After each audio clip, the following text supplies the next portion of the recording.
целях повышения оперативной деятельности главой администрации Галского района Пиле Константином Эдуардовичем было принято решение о выводе из структуры управления городского хозяйства Бюро технической инвентаризации. Почему было принято решение? В связи с тем, что идут большие потоки заявлений с разных уголков Галского района, это то есть и села, не только город. В данном случае управление городского хозяйства занимается жилищными вопросами.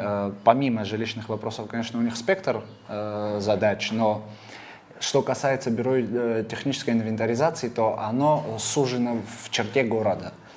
Но так как бюро технической инвентаризации у нас по Галскому району должно осваивать весь район. Помимо городов, сейчас у нас пошли заявления от администрации сел, жителей сел.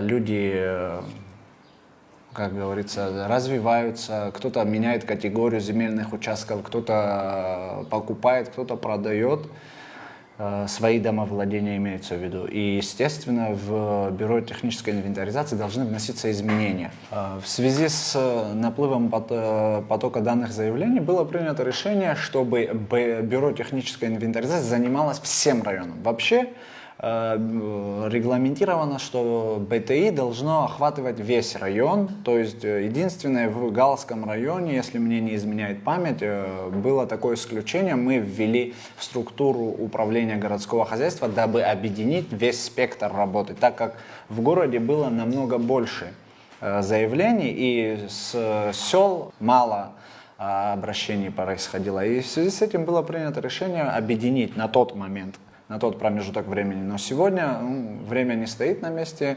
меняется, и мы, дабы соответствовать нормам, приняли решение о том, чтобы вывести его из управления городского хозяйства. Бюро технической инвентаризации чаще всего обращаются с вопросами изменения домовладений. То есть, если, допустим, какие-то изменения вносятся по земельным участкам, да, то есть вот на сегодняшний день, если посмотреть, то на приусадебных участках, то есть вот у человека условно, да, есть домовладение, под него выделен определенный земельный участок.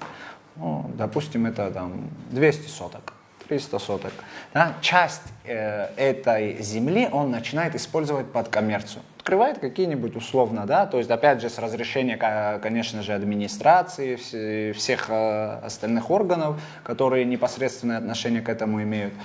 Принимается решение, да, допустим, о какой-то коммерческой деятельности. И данное изменение обязательно должно вноситься в бюро технической инвентаризации. То есть они выдают условно, готовят проект, да, земельного участка самого, а вполне возможно, что и в домовладении. То есть человек может использовать свой дом в коммерческих целях. Условно, первый этаж запустить какую-нибудь, даже гостиницу. Допустим, условно, просто в пример, магазинчик какой-нибудь, опять же, с разрешения, конечно же, всех органов, которые непосредственно имеют к этому отношение.